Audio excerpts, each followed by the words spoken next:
yield. I love this power trip.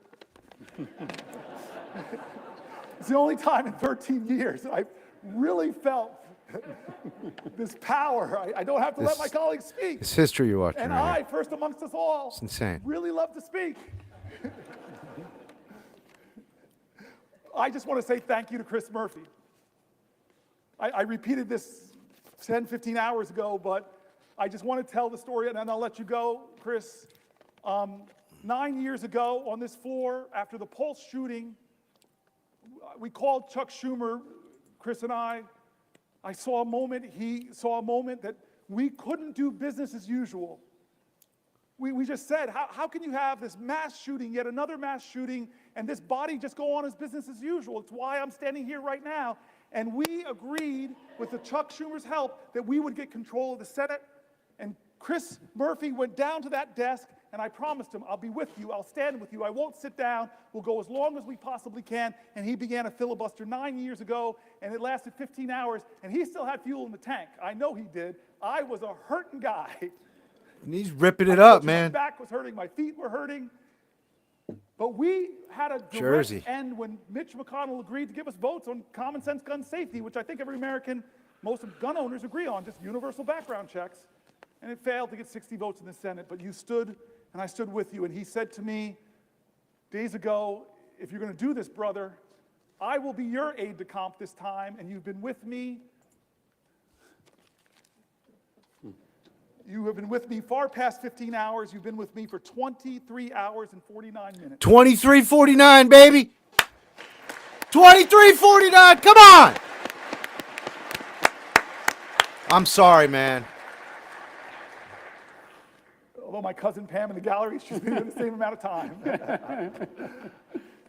All right, so I'm going to yield my power. It's not going to go to my head. This is why we need separation of powers, checks on men, because men are not angels. I yield for a question while retaining the floor. Senator Booker, it has been a wonder to be with you on the floor these last 24 hours. You indeed did something 24 extraordinary hours. and performed a sympathy right? with me 9 years ago, where as I stood at that desk for 15 hours, you stood on the Senate floor. You didn't need to, but you did in solidarity. I have been with you for the last I didn't think we'd still be here. 4 hours, but I've sat for most of it. He can't stand, or he can't sit. You are an extraordinary senator. You are an extraordinary It's going to be 24 hours while he's talking. And I think I can say on behalf of everyone in this chamber and many people in the gallery, you are an extraordinary friend. And so I think all of us feel privileged to be here with you at this moment of peril, My jersey. this moment of danger, this moment of opportunity for the nation, but also this moment of history. On August 28, 1957, at about 8:45 p.m., Strom Thurmond, baby. Floor. And he took the floor with the intent of trying to block the 1957 Civil Rights Bill. This was the most significant, really the only civil rights bill that had been before the United States Senate in 90 years. Most famously, about 10 years before, when he was running for president as a Dixiecrat, he had said, there's not enough troops in the Army to force the Southern people to break down segregation and admit the Negro race into our theaters, into our swimming pools, into our homes, and into our churches. And he sat on this floor for just over 24 hours, and he made the case for why this nation should continue to segregate black and white. He started, in fact, by reading every single state's voting rights laws. Every single state's laws he read into the record, apparently as proof that every state adequately protected all of its voters and that no additional laws were necessary. He had friends in his cause to preserve segregation that came down to the floor and asked him long questions to give him Just as like his buddies are doing. You breathers. got to set it up. I can't believe this, At the dude. end of that 24 hours, at around 9 p.m. the following night, he could go no longer. His final words in his 24-hour record-breaking filibuster were, "I expect to vote against the bill." But within hours, the bill passed. It became law.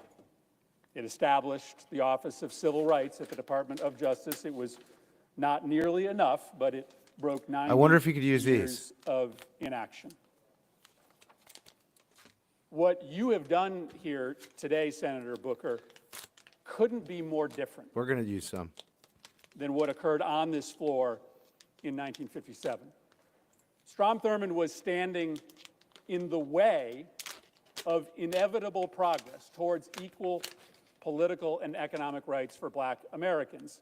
It was inevitable only because the people of this nation were standing up at that moment, the beginning of the civil rights movement, to make clear that progress was inevitable. And I say that that moment is so different from this moment because today you are standing in the way not of progress, but of retreat. You are standing in the way Onward, of we retreat push. from the rule of law. We don't give retreat up. from our commitment. Never to give provide up, never care to the surrender. most vulnerable. Retreat from our common cause, at least we used to be in common cause, that we would have zero tolerance from corruption at the highest levels of government. And you have recognized rightly that this multifaceted retreat from everything that makes this country so special, and the speed of that retreat over the last 71 days, it is an exceptional moment. You've said that word over and over again. It is not normal what this administration has been doing to rob from us the values that used to unite left and right in this nation. And so you made this bold decision to engage in an exceptional tactic, to declare 24 hours ago that you were going to stand on this floor for as long as you could to try to raise the specter of failure in our fight against this retreat for our colleagues and for the American public. The exceptional nature we have heard so eloquently from you over the course of the last 24 hours, the massive transfer of wealth in this reconciliation bill from the poor and the middle class to the wealthy, the industrial scale harassment of journalists, of universities, of law firms, the destruction of the independence of the Department of Justice, the destruction of the American knowledge economy and the research economy, the use of the White House in violation of the Constitution to make those in power richer. You have laid out the case. And it's funny, I remember this from 9 years ago. When you're sitting in your spot, you haven't moved in 24 hours, you have no idea what's happening outside of this building. He doesn't. That's true. You don't actually know how many people in this country have engaged in the conversation that you started 24 hours ago. On one social media platform alone, there have been 150 million clicks. 150 live million. stream. On TikTok, on this one right here. 300 million Americans. 175 million hearts You have been able to on keep a TikTok. conversation I've got TikTok here going right here now. And we'll see how amongst long our it lets me colleagues go. who we need to stand with us But I'm trying to, eventually I mean, we're against broadcasting this retreat everywhere we and possibly can. across this country. Everywhere. I think we Fuck are it, dude. Here as we Everywhere. reach a pivotal hour to just say thank you for having the courage, Why not? the audacity. We're never going to see to this, bring us anything. on I this journey. I And so doubted my we'd ever see question anything like this is ever. pretty simple. Again. I think you will like find history when book you stuff, right? finally leave this chamber that you have done something extraordinary, that you didn't solve the problem, that we are still a long ways from being able to successfully beat back this retreat, but that you have accomplished something extraordinary. And so I guess that's just my question. When you set out with this idea, when this was starting to germinate in your I mind, don't know if I have. my question for you, Senator Booker, is what did you hope to accomplish? I see if this is thank rolling my out. colleague and my friend again. He and I talked about this, that I was challenged by my own constituents to do something different, challenged by my own constituents to do something, challenged by my own constituents to take risks. My staff here, who should get a lot of credit for making it thus Wow, far, they're I'm making not sitting me- down, but I'm Look at it. mindful of what you said about Strom Thurmond. I'm mindful of that right now. They're As I making me watch log that in clock here. tick for another 20 minutes.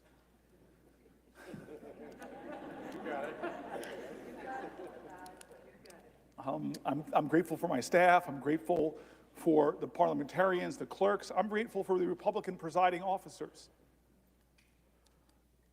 I don't know if I want to out Curtis on the note that I'm sorry, the good senator on the presiding officer, forgive me, on the note I'm he guessing sent me, the but audio's going this is out. the kind of specialness in this place that I love. On the note I'm he guessing. sent There it is. It is cool. specialness in this place that I Yes, there it is. It is cool. This in this place, and yes, there it is. It is cool. Stories. I this in this place, and yes, there it is. It is cool. Stories. I this in this place, and yes, there it is. 60 years ago, when he was on the Edmund Pettus Bridge, he shook New Jersey as he shook the nation. When Bloody Sunday happened, there was a white guy on a couch in New Jersey who was watching TV and was so shaken. This lawyer said, I gotta go to Alabama. He realized he couldn't afford a plane ticket. So this man slumped back down on his couch, and then he said, at a moral moment in America, I'm not gonna let my inability to do everything undermine my determination to do something different. And he got up and said, okay, it was a meager calculation, but it was different. I can afford 1 hour a month of pro bono work. And he called around and he found this woman named Lee Porter, who was heading up an organization called the Fair Housing Council, and said, can you use a lawyer? And she's like, hallelujah, thank you, Jesus. Yeah, we need some help. And they worked together and they designed a sting operation where they would send black families in areas of New Jersey that would not sell homes to black people, where usually the best public schools were.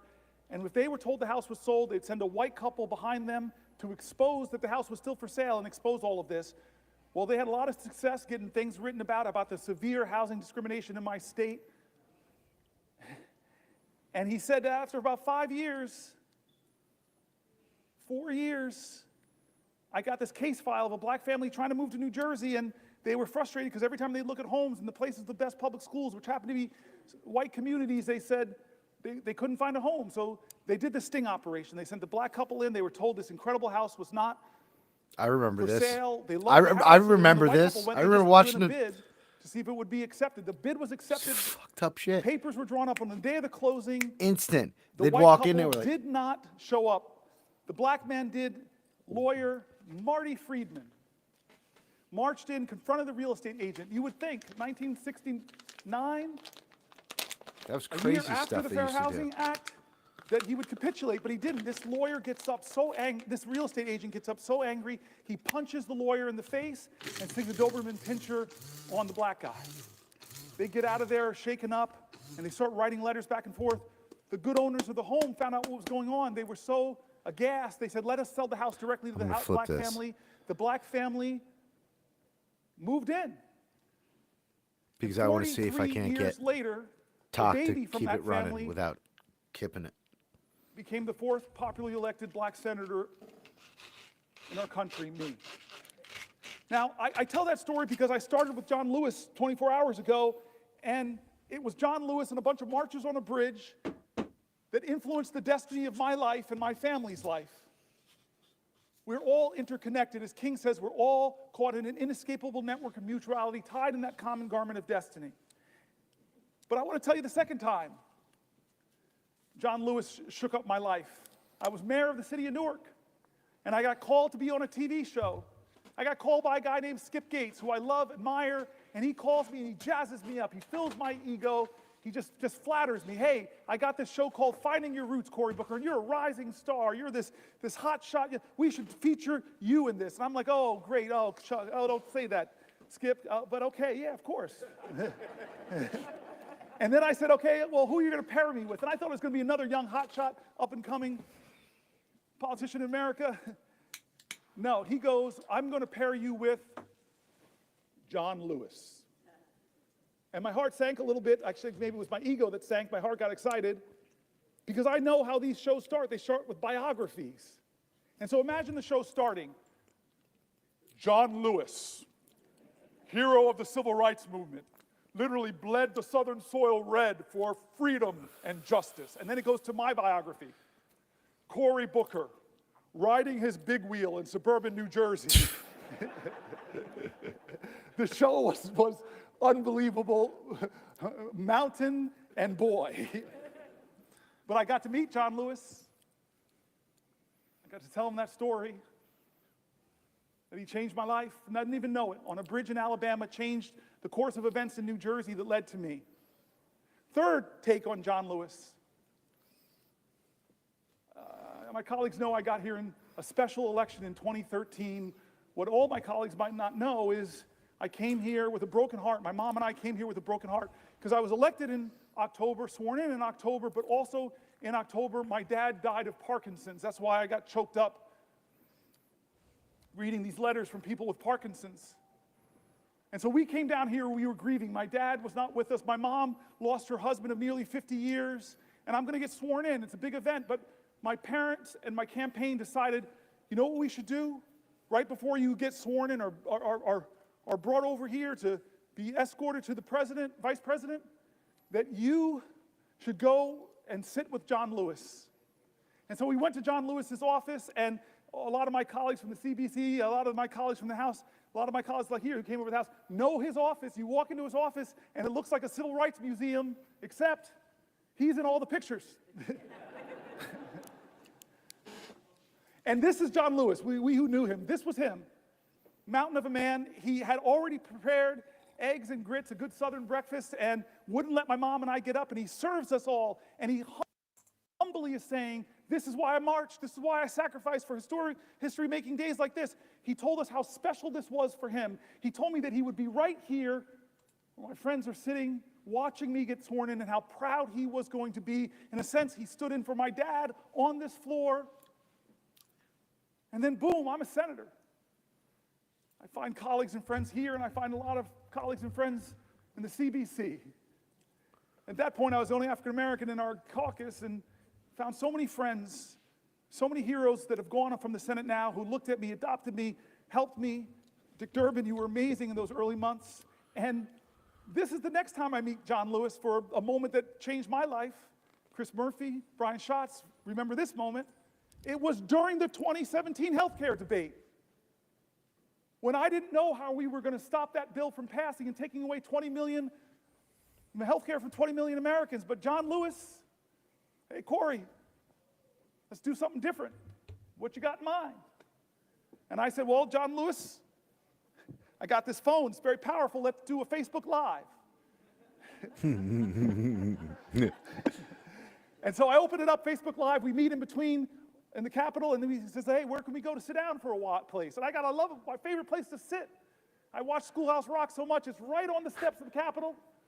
Let's just sit there and talk. Chris Murphy, Brian Schatz, first people out to sit with us. And the time lapse is amazing. First 2, 3 people, then 10 people, then 50 people, then hundreds of people. I have it all. Coming because of the moral magnetism of this man, John Lewis. And he talked to people that night who were looking for, what can I do? I'm just one person. And this guy who in his 20s, who was just one person and caused a heck of a lot of good trouble, he told them, don't lose faith, don't lose hope. Get angry, but let it fuel you. Be afraid, but know that's a necessary precondition to courage. He was amazing that night, and I know my colleagues remember that. And then there was the next time. Oh, Brother Warnock, you're going to love this one. The next time I was with John Lewis, Jimmy Carter had gotten a little sick. But then he got better and went back to teaching Sunday school, and I thought, this man is in his 90s.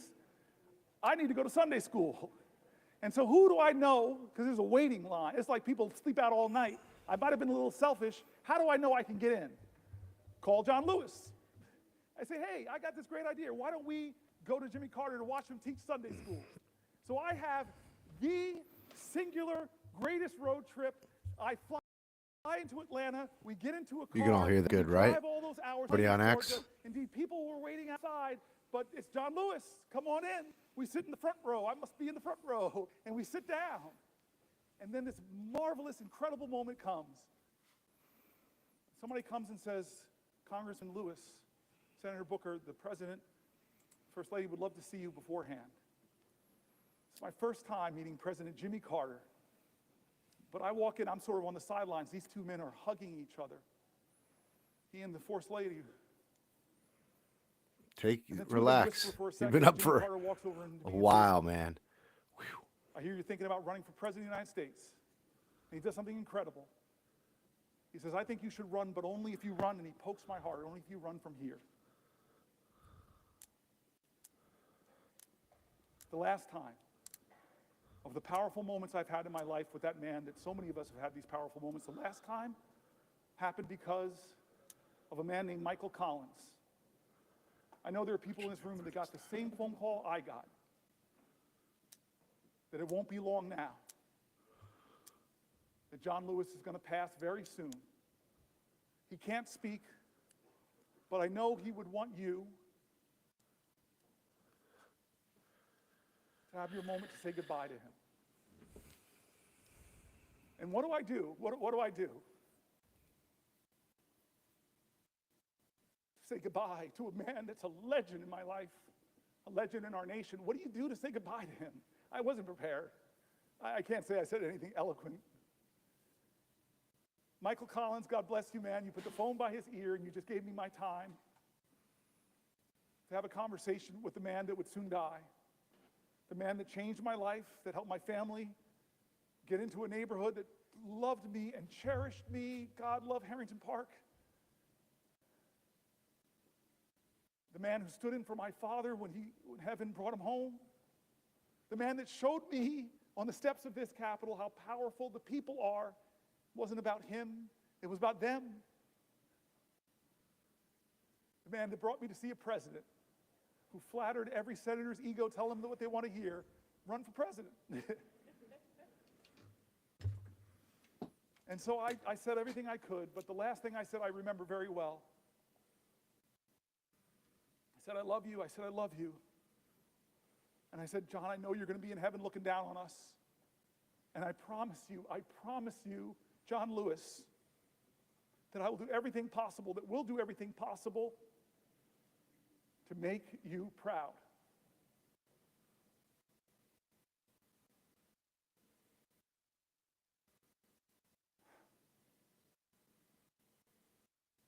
The civil rights generation is starting to be called home. Leaders are leaving us. We in the CBC have lost a lot of greats. And I can't remember forget the promise I made to John Lewis, with all that he gave me, with all that he gave his country, that I said we would make him proud. And so this is one of those moments that John Lewis, he would not be sitting still.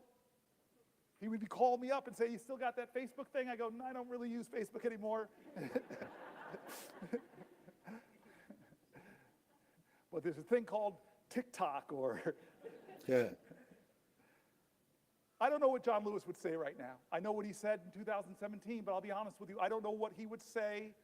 But John Lewis would say something. He would do something. He wouldn't treat this moral moment like it was normal. John Lewis knew what King said, that what we have to repent for, all of us here will have to repent for, is not just the vitriolic words and violent actions of so-called bad people. What we will have to repent for in our day and age is the appalling silence and the inaction of good people.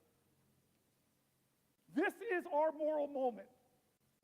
This is when the most precious ideas of our country are being tested, where the Constitution and the question is being called, where does the Constitution live? On paper or in our hearts? This is the moment. Generations get them. We're on a crossroads here, folks. Healthcare is on the balance. Veterans are on the balance. Priorities are on the balance. Where's our priorities, America? more tax cuts disproportionately going to the wealthy, greater budget deficits in the trillions and trillions of dollars? Or are we going to do something different like John Lewis would call us to do? He would call us to get into good trouble, necessary trouble, save the soul of America. But you all know, John, don't hate each other. Don't let anybody pull you so low as to hate them. I said this about the presiding elder. Different parties, but he showed me an act of kindness during this speech. He and I have talked about energy policy. He has amazing ideas. I want to partner with him. Don't hate anybody. Did the folks in Birmingham, Martin Luther King, Fred Shuttlesworth, Dorothea Cotton, James Bevel, did they bring bigger dogs and bigger fire hoses to match the sheriff's? Bull Connor, thank you. I've been standing here a long time. They didn't do that. They were creative artists of activism. They called to the conscience of a country, challenged our moral imagination, not to focus on hate, but focus on what is possible in America if we redeem the dream, if we dream America anew. That generation in their 20s and 30s, that's what they demanded. Martin Luther King didn't go to the March on Washington with a list of grievances against the racists in our country. He went there and called to the conscience of a country. He said he had a dream. That's what we need in our generation. Vision now. That's what we need in our generation.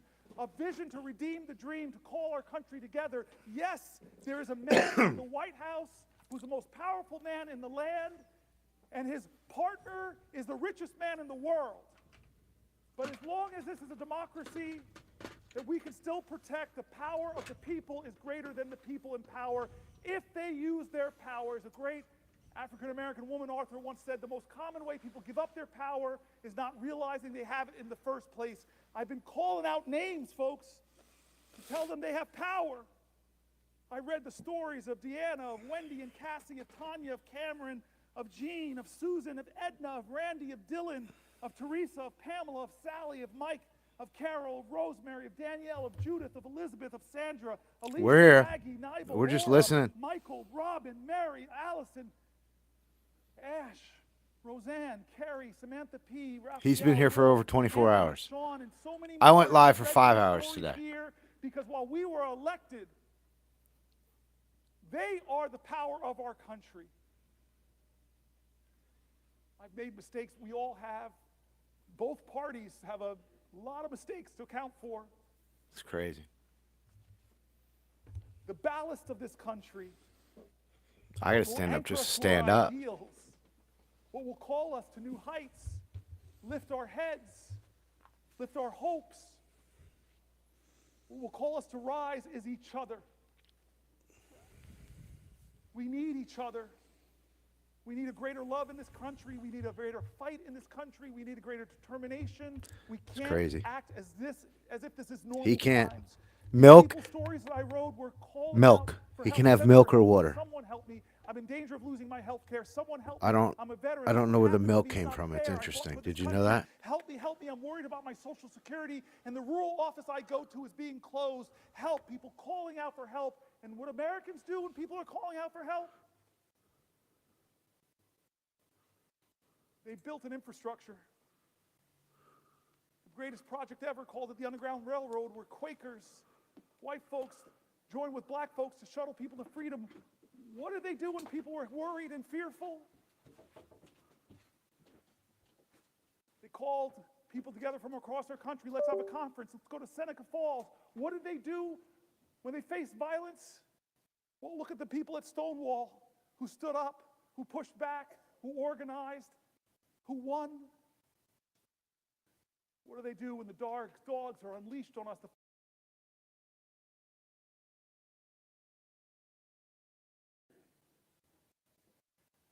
I'm getting close to a record, folks, but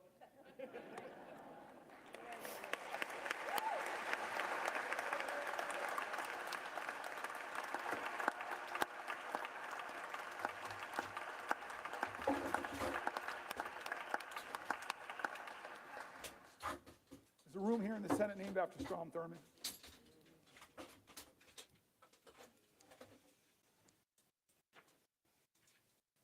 To hate him was wrong. And maybe my ego got too caught up that if I stood here, maybe, just maybe I could break this record of the man who tried to stop the rights upon which I stand. I'm not here, though, because of his speech. You ain't going anywhere, Washington. I'm here despite his speech. I'm here because as powerful as he was, the people were more powerful.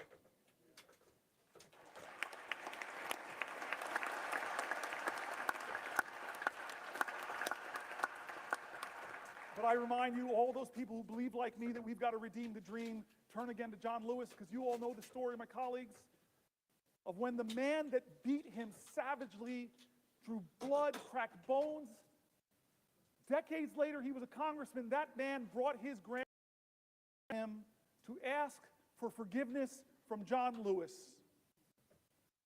I heard about this story when I was in the car in Georgia with him.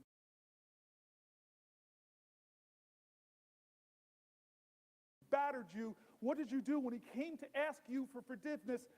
What did you do? And a good Christian man of faith, simply said, every one of us needs mercy. Every one of us needs redemption. I forgave him. I hugged him. We wept. And I looked at the boy. This nation needs you too.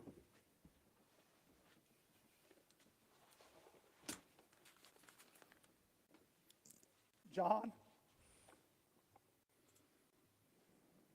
Would the senator yield for a question? Chuck Schumer, it's the only time in my life I can tell you no. I just want to tell you a question. Do you know you have just broken the record? Do you know how proud this caucus is of you? Do you know how proud America is of you?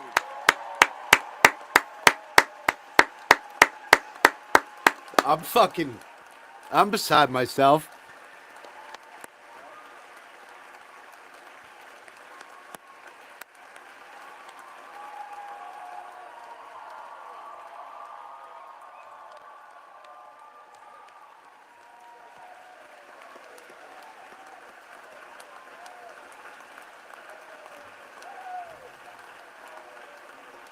It's pretty amazing, man.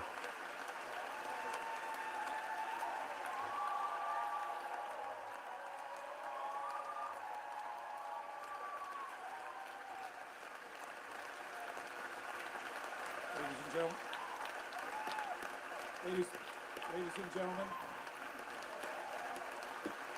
ladies and gentlemen, ladies and gentlemen,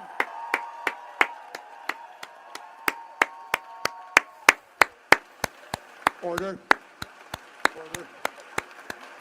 The chair does not wish to take away from this moment, but I think the best way to honor this great accomplishment to our guests in the gallery, to make a rare exception and let you stand to show your appreciation, I will not constrain my fellow senators. Thank you. I'm Chuck Schumer. I have yielded for a question, and you asked me, did I know? I know now.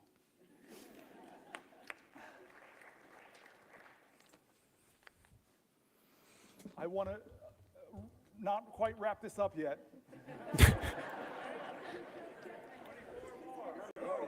I don't want to wrap this up yet. My mom's senator. My mom's been watching. I know Catherine Cortez Masto has a podium in front of her. She can give me a rest. I'd like to go a little further if we can, just a little further. I love, and again, I know people are trying to train each other, and all of our media operations, they give the worst images of the people of the other party. But I want to tell you, one of the funny tweets my staff gave me is something Ted Cruz said. Is he's around 19-20 hours, he said, maybe I should pull a fire alarm. He's going to break my record. I'm going to pause in a moment if she has a question for me to Catherine Cortez Masto, because she's my mother. But I do want to just say again 2 points to make if I can. One is how grateful I am to my staff. When we decided to do this many days ago,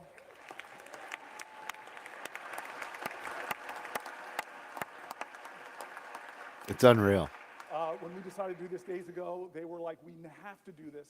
And we started preparing, and working on this, and they did an extraordinary job. They were with me late nights, writing. I just feel guilty because they wrote about 10 books, and we didn't use all of them. They were really substantive stuff, pulling from Republicans and Democrats in critique of this moment, pulling from Democrats and Republicans, Republican governors that were saying, do not cut Medicaid.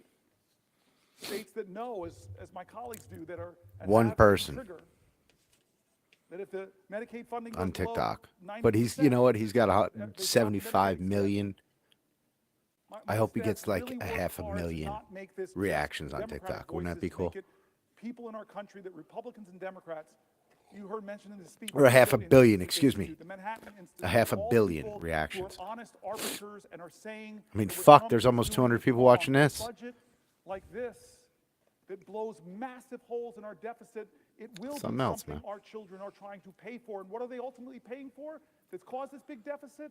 It's trillions of dollars of tax cuts that people like Doge, multi-billionaire Musk will benefit from, but children won't. They did such a good job bringing together authorities on both sides of the aisle. I just want to thank them. I want to thank my cousin Pam and my family. Cousin Pam, like Chris Murphy, was here for the whole time. I want to thank Chris Murphy again.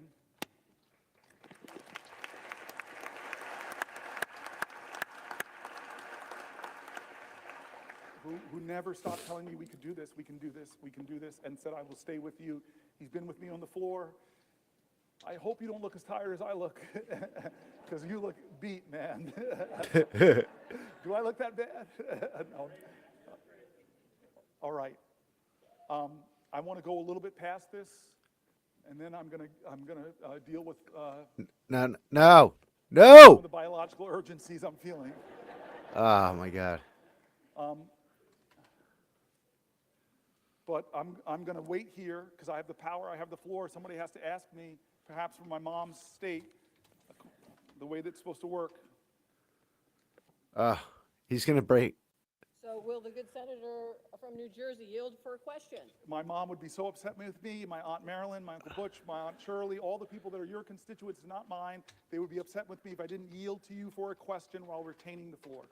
Well, first of all, Senator Booker, I have to say, we in Nevada are so proud of you. We are proud to be Nevada Strong. You are one of us. You are definitely New Jersey, Nevada Strong, and so proud of what you have accomplished so far, and willing to stay here as long as it takes to help you get your message across.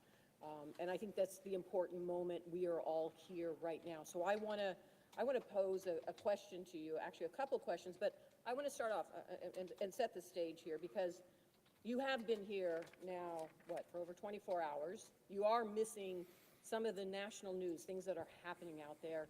But one of the things I want to point to that is happening that you may not be aware of, and you touched on it a little earlier today, is this notion that we have now a president who is actually focused on billionaires and tax cuts for He's gotta be. billionaires at the expense of the American public. And one of the things we have watched him do is cut funding for medical research.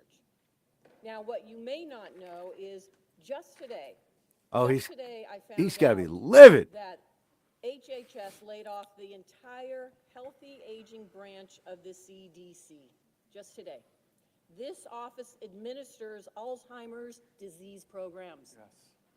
And it oversees the funding from the bold infrastructure for Alzheimer's. I can't Act, change and it. it is a piece of legislation that I was so proud to partner with Susan Collins on.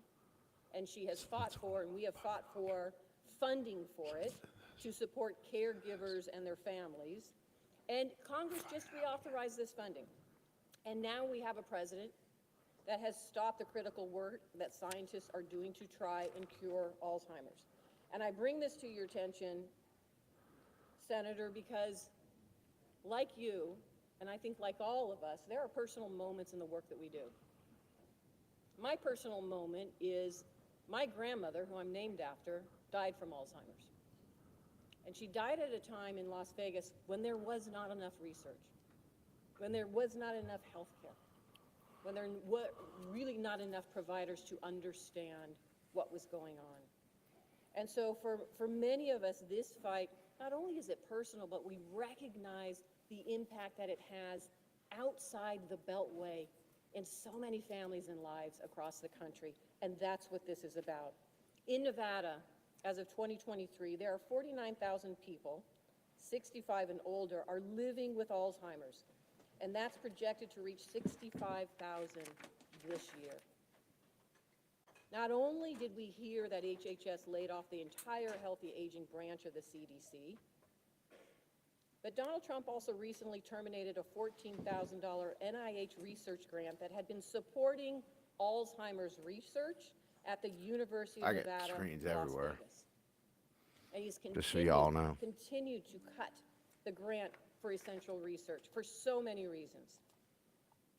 We've seen these funding cuts, we've seen mass layoffs, and the impoundment of grants that have already been approved by Congress. This is a violation of the rule of law, and you have been talking about that for the last couple of hours. President Trump is forgetting that this is personal. It is happening to so many families. So my question, Senator Booker, to you is, what do you think families and caregivers of those impacted by Alzheimer's, how they are feeling about what is happening right now? So this bothers me for two reasons, and the first you've already mentioned, is this is the points of bipartisan work that we do. I talked about Chris Murphy and the bipartisan gun bill that lots of people here worked on with Senator Cornyn and others, and how upset my state is that some of that community violence intervention money that I worked so hard to get in that bill is being clawed back by a president. There are people in this room, I know so many of you, and I know on the other side, that have done such great work to work with our colleagues to find common ground and get really important programs passed that bring resources to families. And it's being clawed back by a president, not with consultation, not with a hearing, not with a discussion of even why you would target Alzheimer's research. That is a violation of the separation of powers. And I wish my Republican colleagues would hold more hearings about that. These are programs that they like. I saw that with USAID. So it does sound pretty good. Programs and those investments that are now been cut and clawed back. So it's a separation of powers issues. It's an offense to the common goals that we share in this community of Good. leaders. All right. But the second reason it bothers me is Listen an in. article I read hours ago by Fareed Zakaria. And he talked about what's happening to a nation that cuts so dramatically what is one of the best taxpayer investment dollars in biomedical sciences. If you're an investor, and I told you there's an investment that every dollar you invest, you would get $5 back for your economy, folks would be invested in that vehicle. Well, that's NIH funding. Every dollar you invest, who would cut a profit center? It's not just a profit center, though. The outcomes, the discoveries, could change the lives of people who are suffering in your nation and around the world. But he's attacking them. I read all these universities from around the country. This shows you how magnanimous I'm trying to be. I even read stories from USC. I'm sorry, rival. That all of these universities are cutting their postdocs, cutting their PhDs, cutting the lending, because they don't know, as Donald Trump threatens, the direct costs they're stopping. And Fareed Zakaria said so painfully to all Americans with Americans' pride, as we are doing that, China, who, when they had that cultural revolution, they What do you say we bring Instagram up for the end? Now, modern China, their government is doing the opposite. They're What do you trying to say? out-America us. They're massively increasing their investments in scientific research because they know if they get ahead of us on quantum computing, all of our subs can be located. God knows what could happen. They could, any kind of cryptology they could break. They know if they get ahead of us on scientific research, the power and advantage it will give them, so they're doubling down. But what are we doing in America? We're tolerating a president that is cutting the funding that will predict who defines the future and what values will define those futures. Will they be democratic values, or will it be the values of the country that's competing with us to beat us, and right now we're giving them a head start? And then the final reason that question bothers me is because my father died of Parkinson's and he had Parkinson's-related dementia. And I know what that's like. I know the pain families are enduring. I remember the time that my dad and my mom, we were in the movie theater, and my mother just shook my world. She was in Georgia. And so many people here in this room have had the same experience. We're in a movie theater, and my mom leans over to me and said, "You need to take your dad to the bathroom." I never imagined the years of my dad as a 2-year-old and 3-year-old taking me to the bathroom, that one day I'd have to take him. And so in this Atlanta movie theater, in the middle of a movie, which I was like, okay, it's time for me to do this ritual that so many families know. I pick my dad up, who's shuffling with his Parkinson's. I'm not seeing any light in his eyes that he's there. I'm just letting him hold me, and he's shuffling into the bathroom. And then we get to a public bathroom. His hands are shaking. He's standing in front of the urinal. And then I realize I got to unbuckle this man's pants. So many families know this. And my ego, I'm sorry, I was leaning over and I'm saying, wait a minute, I'm in a public bathroom, leaning over, I'm buckling another man's pants.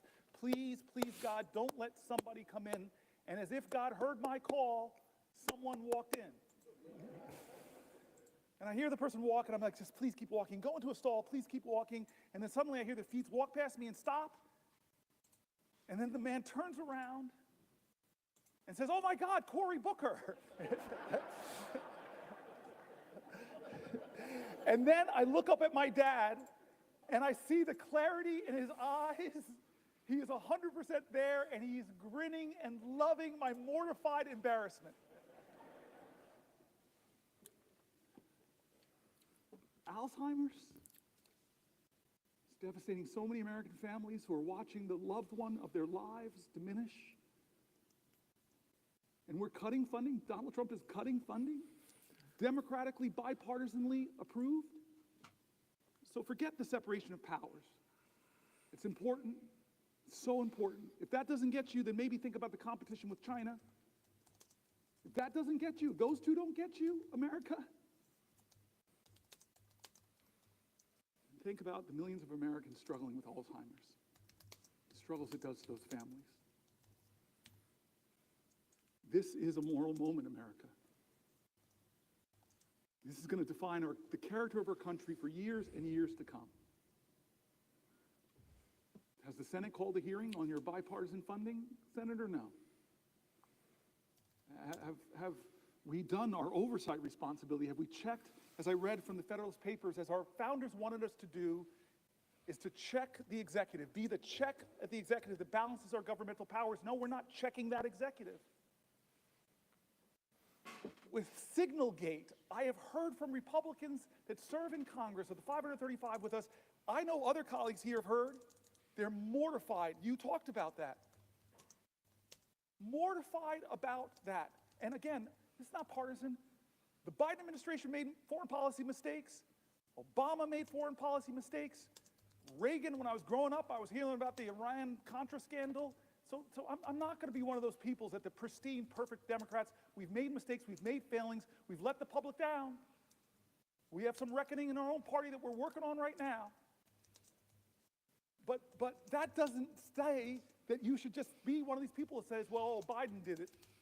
No, you should be a leader of character that says there's something wrong here, and in fact, it could point to real problems in the national security of our country. And the laws that we established, one of those laws is very simple. You're supposed to preserve records. How can a signal chain that disappears not be a violation of the law of this land? Is there a hearing on that? Head of the Intel Commission, not a hearing at all. Where are the checks and balances spelled out in the Constitution? We are derelicting our duties here in the Senate. We really are. And the consequences of that is the very national security of our country. How many times do you think this was the first time they created a signal chat? Or is this a pattern of practice? You're a really rational man. I keep looking at you, Mark. You're my leader on these issues, or Jack Reed. No, this indicates a real problem, and the Senate, the United States Senate, should get to the bottom of it.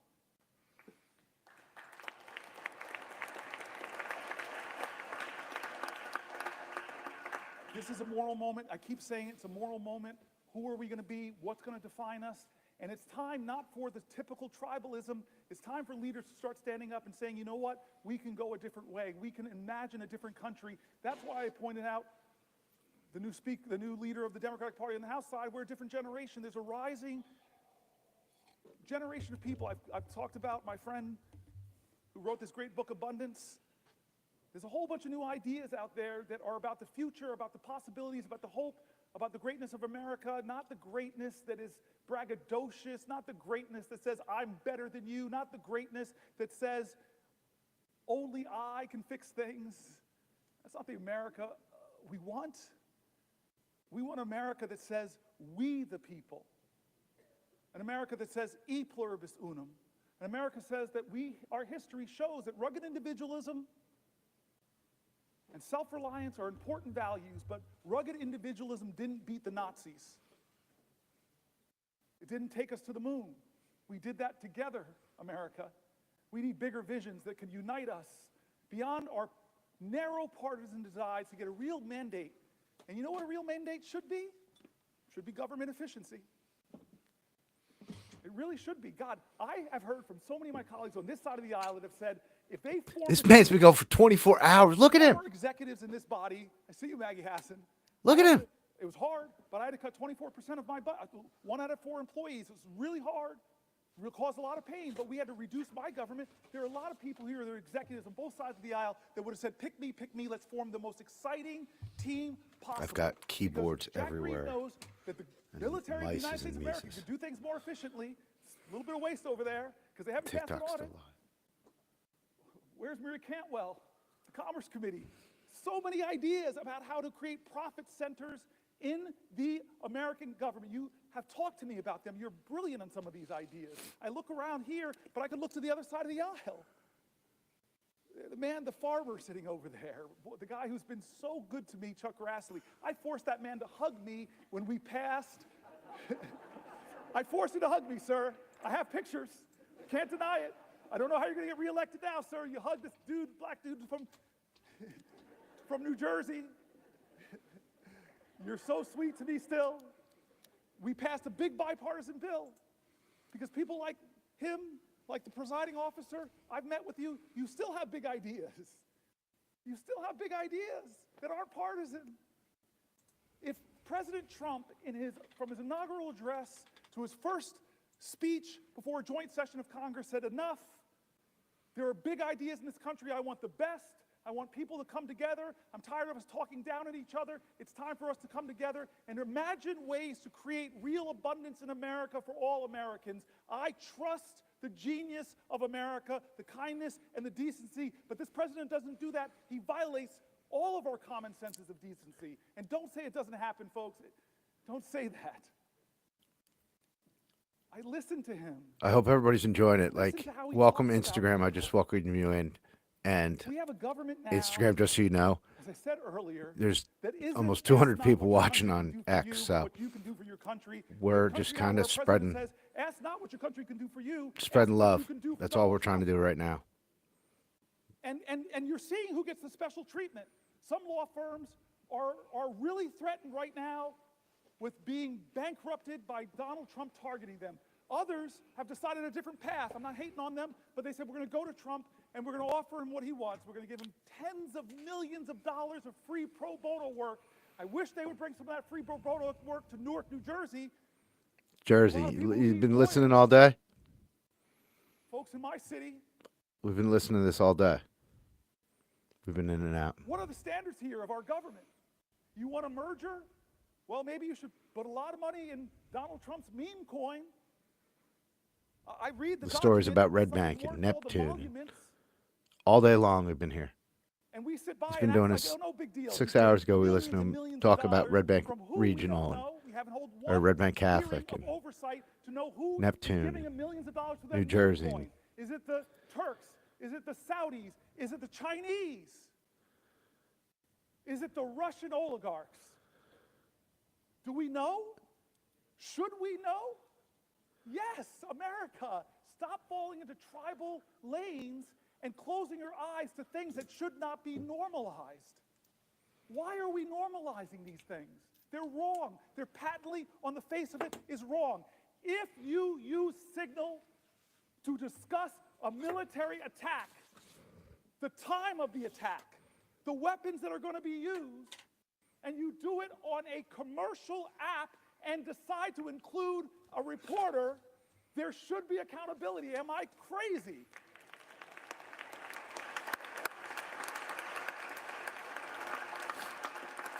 Order. Order. Ladies and gentlemen, let me just remind you, He's gonna get expressions of tired. approval and disapproval are not permitted by the gallery. Thank you. So he's going to start. He was It's all supposed good. to say that. Look at you, defiant man.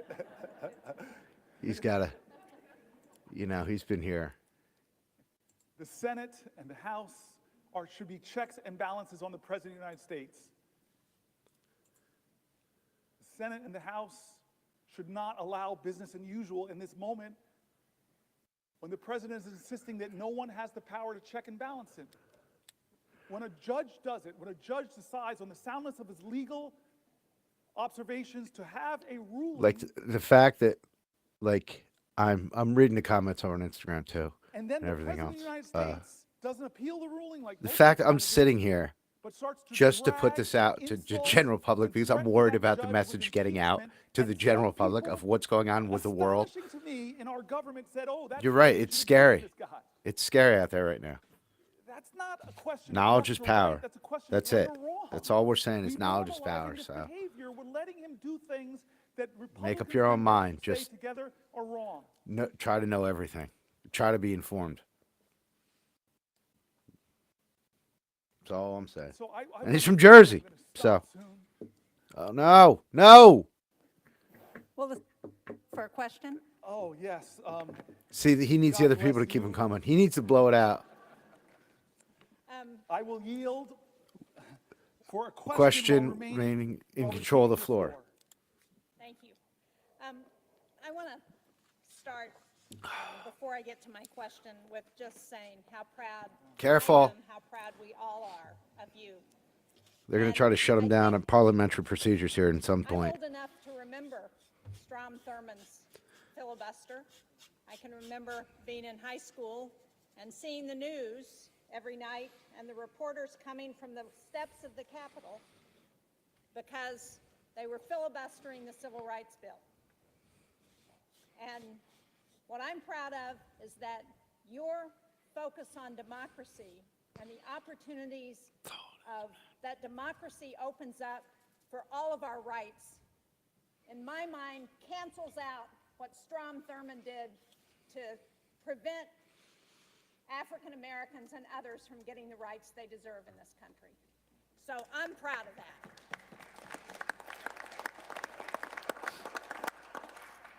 But I really want to, you talked earlier this afternoon about the rule of law and the overreach of this administration. And as part of that, you went through a litany of agencies that Congress had established that this president is trying to take away.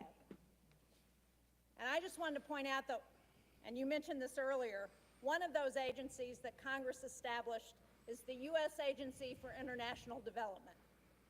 And earlier today, we had a shadow hearing roundtable, the Democrats on the Foreign Relations Committee. It was on the dangerous consequences of funding cuts to U.S. global health programs. And I know that as ranking member on the subcommittee on Africa and global health policy, you would have really been interested in this.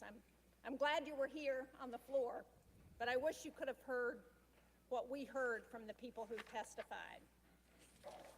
We heard from Atul Gawande, who used to be the administrator of USAID, their global health program. We heard from Dan Schwartz, who is the Vice President of Management Sciences for Health, that's a contractor that works on global health programs. And we heard from Nick Enrich, who's the former Assistant Administrator for Global Health at USAID. And they started out by talking about what global health has accomplished through USAID. PEPFAR has saved more than 26 million lives. It's reversed the spread of HIV/AIDS. They've done malaria prevention and control for over 500 million people. They've eradicated smallpox and eliminated most of polio. They've reduced infant mortality by more than 59% since 1990.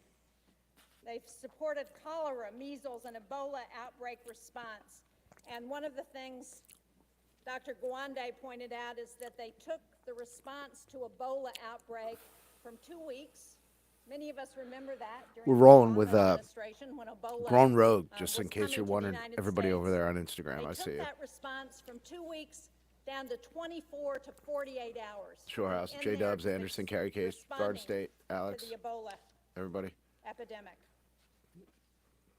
Everybody And on what X. has Oh, there's some this chat. president Hold on. done? What has Elon Musk and Doge done? Oh, They've gone Discord. in to USAID. They've cut the global health workforce from over 800 to about 60. They've taken the system that was designed to make programs more efficient, and they dismantled it. And when the Inspector General Paul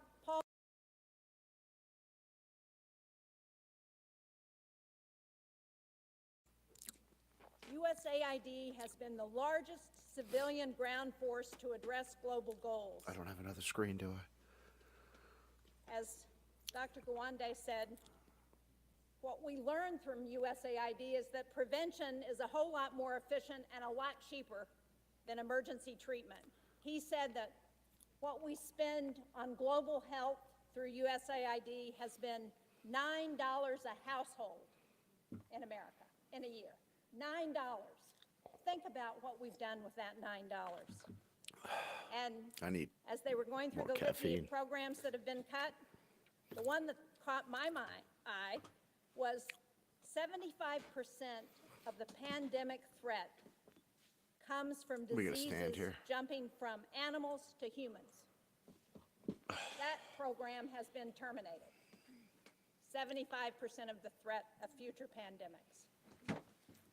So, as we think about rule of law and the overreach of this president, would you agree with me that there has been no consultation with Congress about any effort to move USAID into the Department of State, and that because Congress created this agency, Congress has got to be involved in reauthorizing whatever comes next, and that this president and his Doge boys need to understand that before they take any more steps at USAID? Yes, yes, yes. You I and need to both get a know wrench for this. that in a bipartisan way, we created some of these programs, principally to keep America safe. Many of us remember that dramatic hearing where Trump's Secretary of Defense, James Mattis, sat before the American people when they were discussing the budgets for USAID and the State Department. And John Mattis knew the power of those programs to keep us safe. You mentioned infectious diseases. Well, we live in a world where infectious disease anywhere is a threat to public health everywhere. So pulling our scientists out of the fight against Ebola, pulling our scientists out of drug-resistant tuberculosis fights, it makes no sense. We're all here, man. And then, Hang in. in terms of our safety, he just simply said, if you cut these programs, buy me more bullets, because our fight's to spread democracy. There are nations in Africa, for example, where the Chinese are trying to influence a different way of life. That's why so many African countries now won't criticize China for things that the rest of the world say are bad, because they owe them so much debt, they're so engaged, they're so overplaying the fact. Chris Coons said something, I think it was Chris Coons said something painful earlier about Myanmar. This horrific thing. America, the most generous country on the planet, when there's a crisis, we lead the rest. I've sat in meetings in a bipartisan way with ambassadors from other countries where we had the moral authority to tell them, you're not doing enough.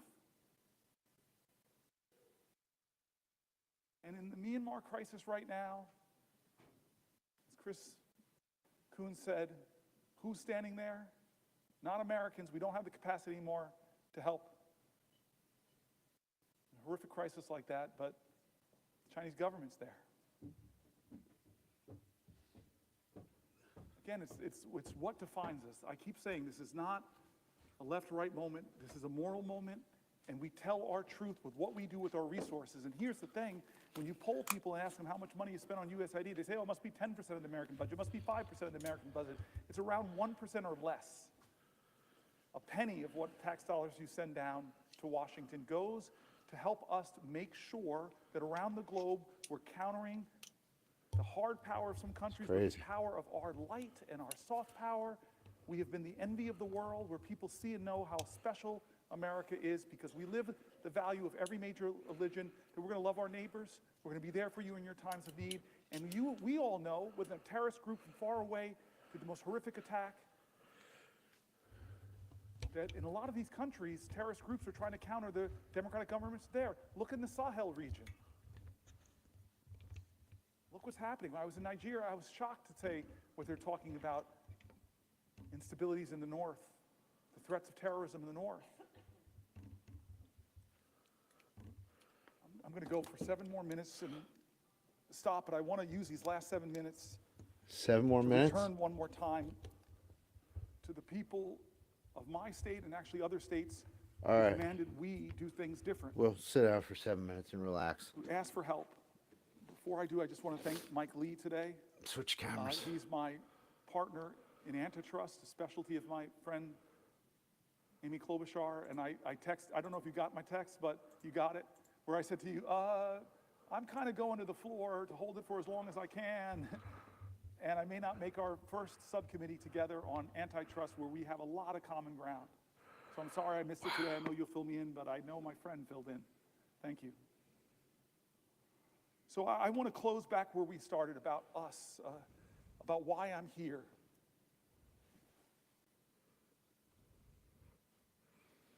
I believe that there is an urgent crisis in our country that we are not talking about. It's not a left-right crisis, it's a right-wrong crisis. It's a moral moment, and again, in America, that's going to define our character, about who we are and what we stand for. There's a threat to the bedrock commitments we've made to each other as a country. People are threatening that bedrock commitment of Social Security. They're calling it a Ponzi scheme. They're making up absolute lies about it. When I read American after American who said that that is their lifeline, they're told stories that if they don't get their Social Security payment, or they get caught up because nobody's answering their calls, if the rural Social Security office, I read states, red and blue, where they're closing Social Security offices, if I now have to drive not 100 miles, but 150 miles at 93 years old, it doesn't quite make sense. One of my colleagues stood up here and said, that's already a cut in benefits if you can't access the folks. I stood here because there's a threat to these bedrock commitments. The bedrock commitment we've made in healthcare in this country. We won the defense of the Affordable Care Act, but my colleagues know when you start talking about Medicaid, that's not 20+ million Americans. It's 70, 80, 90 million Americans. It's our elders in nursing homes. It's our children with disabilities. It's our moms giving birth, that are still giving birth in the country with about the highest maternal mortality rates in the industrial world. It's a moral moment. Who do we stand for? Like Schumer shocked me when he said they're going to use 7 more minutes puts us at what time? Push this through. He shocked me, Chuck. I thought this was going to come down to the parliamentarian, but it doesn't sound like it. Now it's just going to get done. With the math, and I read from Manhattan Institute criticized it on the right. AEI criticized it on the right. They said, what are you doing? What are you doing, America? You're going to rake up trillions and trillions of dollars in debt that our children and our children's children are going to have to pay for, passing the bucks that will grow. Are you doing that to help people get more access to health care, more access to retirement security, more access to the things we believe in, big ideas like universal child care, paid family leave? No, we're doing that in order to renew the tax cuts that I read conservative budget folks moderate budget folks, all across the spectrum who said it will blow up our deficit. And the benefits of those tax cuts, not all, let's not use hyperbole, but most will go to the richest people in our country who I promise you, I celebrate people who've brought their ingenuity and their expertise and their grit and their tireless work who've built wealth in this country. Should not be us versus them, but I'm telling you that those folks do not need another tax cut. And the corporations who came here, you all remembered, said we would like a 25% rate. The people I read said that when we kicked it to 21, not even what they were asking for from 35, it exploded. One of the main reasons it exploded our debt. And we read from conservative groups who just said all these promises that we would grow our way out of our deficit, they didn't materialize. All the promises that were made. Trump, for those who don't remember or weren't here when I read it, was going around telling folks that, oh, my tariffs, this is 2017, my tariffs, the money that I get, that will be what we could pay down the debt. The math that they did was that would account for about 1/750th of the debt at that time. But he used that money to try to compensate the farmers that he was hurting with his tariffs. This is a moral moment, and people are getting hurt, and people are afraid because of the threats to Medicaid cuts. There were people writing in and said $880 billion would devastate me, but even small cuts to services, my whole family, fragile architecture of our finances, if you just pull out the transportation money that my disabled child uses, that will crumble my financial world. And so when you talk about the bigger cuts, we know the math. Many states who expanded Medicare have a trigger that if it goes below 90%, all the Medicare expansion goes off in that state and millions of Americans will be hurt. That's not right, guys. That's not right. And so this is the choices we have before us. Our veterans and the VA. I'm mad at you now. You made me get very emotional with your story. We read I can't believe he's been going for this. I've been on stream for 6 hours today. And I've been sitting here. And saying, what are you doing to the Gold Star families? What are you doing to the veterans? Are you living up to your promises that you made? Well, right now, Okay, so with the that's cuts of too tens much. of thousands, over 80,000 All right, we'll veterans who move work that. for the VA, but even more, See if that clears up over because there. about 20% or so of all federal workers are veterans. And we read stories from veterans There it in goes, it America clears right who up. are shaken by what's happening, who are losing their jobs. So the two but all cameras they wanna do is serve. crush. They're not what they're being called. They're no good. They're not leeches. They're not criminals. They shouldn't be degraded for wanting to continue to serve their nation. This is what we're talking about, our veterans, our seniors, our health care, our financial security going forward. I asked the question to all those people who voted for Donald Trump, who believed in him that he would lower your grocery prices. I asked you, look at your financial self. Are you better off than you were 72 years ago financially? Well, the answer for most people who believed in him is no, because he didn't set out to do anything to lower prices. He set out to rename the Gulf of Mexico, to threaten Canada, to say I'm going to take over Greenland. He's done a lot of things, 140 executive orders. Many of them actually drive up your costs, make it more expensive to enroll in the ACA, reduce a lot of the tax credits there. He's increased your costs. That's what we're Taxed your smoking, bedrock services. just in case you're wondering. Stock market tumbles, your 401k accounts are less. Inflation is up. Consumer confidence is down. This is what the voices we brought into this chamber, the voices of our constituents, red states, blue states, the voices of Democrats and Republicans, Republican governors, Democratic governors. We brought all the people that are saying, no, this is a moral moment, not left or right, right or wrong. And so I've tried over the last 25 hours and 1 minute 25 hours and 1 minute. to center the conversation back on what will we do of good conscience. People who are saying, I served this country, I risked my life, shouldn't be able to keep my job. People who are saying, this country once made itself the envy of the world because we invested in high quality education for every child. I don't like what's going on at the end of the Department of Education. People who are saying, I worked harder than I ever have, but the prices on everything in my life are getting higher. People who are saying that the America I learned about in school, the one where people's rights are protected, the people are saying that why are we yet again going to another healthcare battle that threatens millions of people? The people are saying that I'm worried about the financial security and the future of my country. The voices of folks And so I end by saying simply this. Wow. Where I started was John Lewis. He's just gonna I don't he's know just how gonna to walk stop away. this. How I about don't know how controlling to the whole stop us fucking from day, going down dude? this road. Chuck Schumer's now told me that they're greasing the skids to do these things. I'm sorry.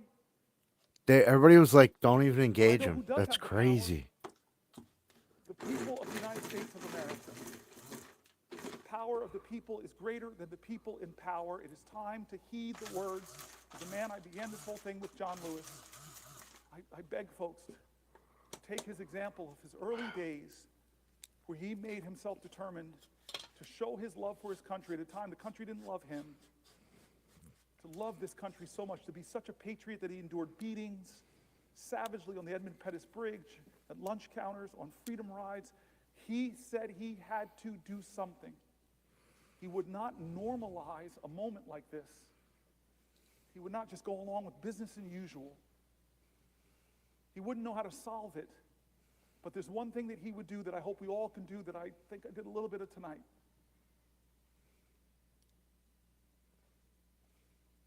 He said for us to go out and cause some good trouble, necessary trouble, to redeem the soul of our nation. I want you to redeem the dream. Let's be bold in America, not to mean and degrade Americans, not divide us against each other.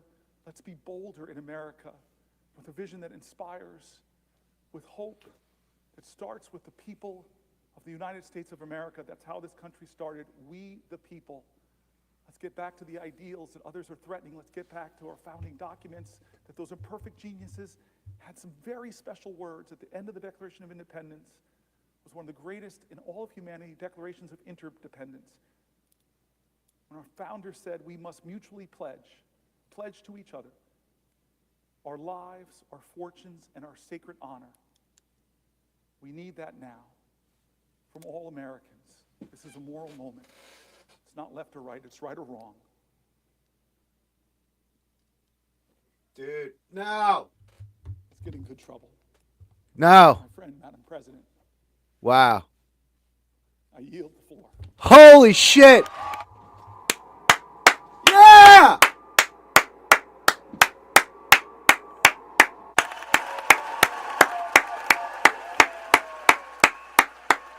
Holy shit.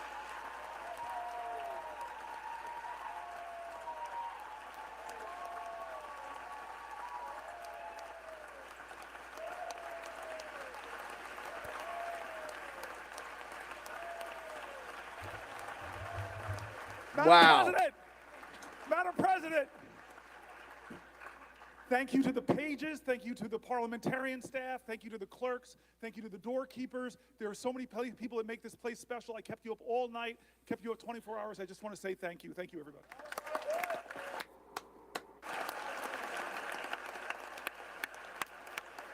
Wow, man. That's pretty fucking crazy. 25 plus hours. Madam Woo! President. Madam President. Senator from Idaho. Madam President, this next regular order of business, confirmation of Mr. Matthew Whitaker. Now, the interesting thing now, are they going to try to do anything? Order in the Senate, All right. please. So, Order in the galleries. let's just Madam hang President. out for a second here. Is the next regular order of business a confirmation of Wow. Mr. Matthew Whitaker to be ambassador to NATO? So that's the next order of business up. It is. Thank you. I'd ask unanimous consent that myself and the... Go on, Jersey. From Up. They cut it. Yeah. Yeah.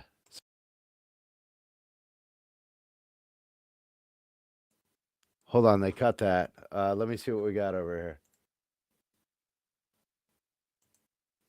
I'll see if anybody's still up. Associated Press.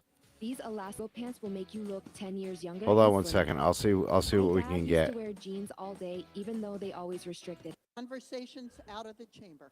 There we go.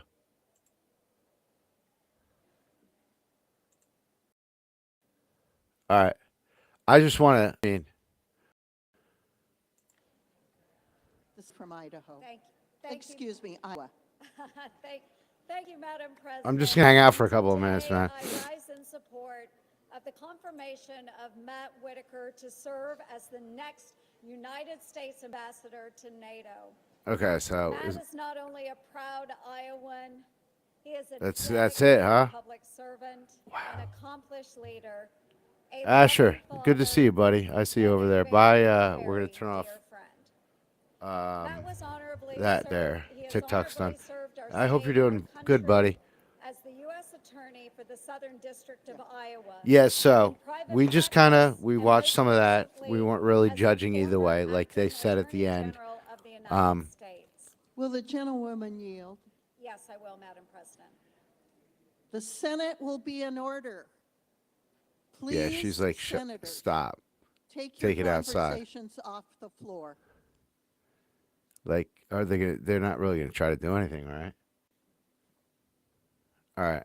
The gentlewoman Wow. from Iowa may proceed. Thank you, Madam President. So yeah, like they said, it's an issue that's not left or right. It's right or wrong. U.S. Senate primary in Iowa. What began as opponents in a race turned into a mutual respect and ultimately a strong friendship. Since 2014, Matt has supported me in countless ways, offering wise counsel and keen insight on the issues facing our state, nation, and our world today. While some may just brush it off as Iowa nice, I believe this is a clear demonstration of Matt's character. Turn off your He's phone. willing to put differences aside, strengthen relationships, and put our country over politics. Over Oh, the wait, last I few could do years, during exchanges with NATO this. allies, a consistent Okay. theme emerged. I can do it like that. The need for American leadership, a willingness to So yeah, I didn't expect to really get into step actual Matt's experience like politics and everything, but for the 200 of you hanging out on X and doing whatever, that's all great and everything. And everybody over on Instagram. We'll see you tomorrow. Live. Back again. Wow. I wish I could say that wasn't April Fool's, but it wasn't. How about that? History. Okay. Get up some good trouble. Like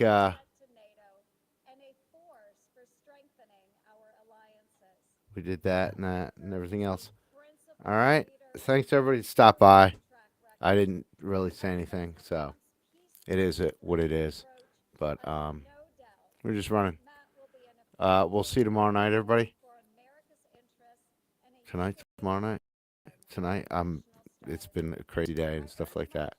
But thanks for watching. And yeah, I was just kind of gonna play some video games. Thanks, everybody. We'll talk to you later. Have a great day. A little bit of history. I'm just making sure that I rise today in support of President's nominee to be ambassador to NATO, Mr. Matt Whitaker. First, the good news. NATO remains more than ever relevant to the security of the United States and to Europe. All right. NATO is stronger today All right, than everybody. it has ever been. Putin made a horrible have a great night. We'll see you tomorrow. He would Be split good. NATO. Have a great night. Not split NATO. He made it stronger. Indeed, we've added 2 additional nations. to All right, NATO. that's Instagram. Putin picked up Bye-bye. 800 miles of border. We'll start shutting them off here. Now Shut that down that way there. Unfortunately, some NATO members That's have done. taken, Good. the alliance All right. very support of it Excellent. for granted. All right, everybody. Allies have left the heavy financial lifting to us, and by many of their own We will have not pulled their weight in catch you on the next one. dramatic investment. All righty. NATO members Have a great night. our collective defense Be good. And necessary. Mr. Whitaker is our next ambassador to NATO. There you He go. will help President Trump preserve the Excellent. fidelity, commitment, Uh, and integrity of NATO. He will encourage our allies to rise to meet the All right, everybody. challenges of an increasing and you know he's coming, even though we're doing this all day. All right, we'll do this and this. Take care, everybody. Have a great night. a true partnership.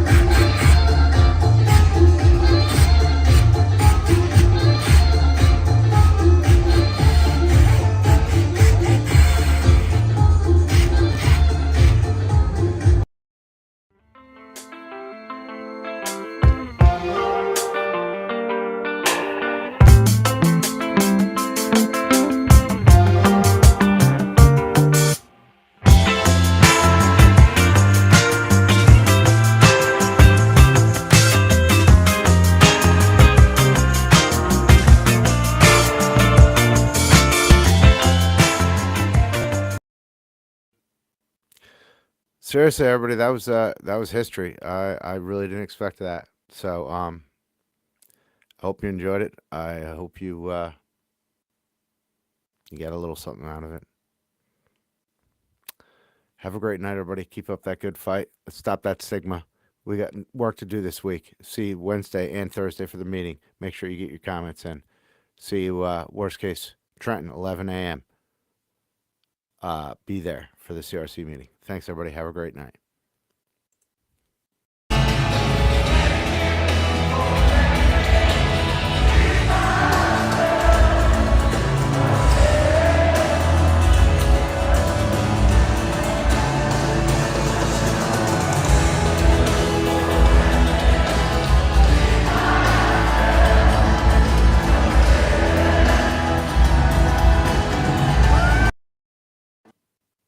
It's over. Go home.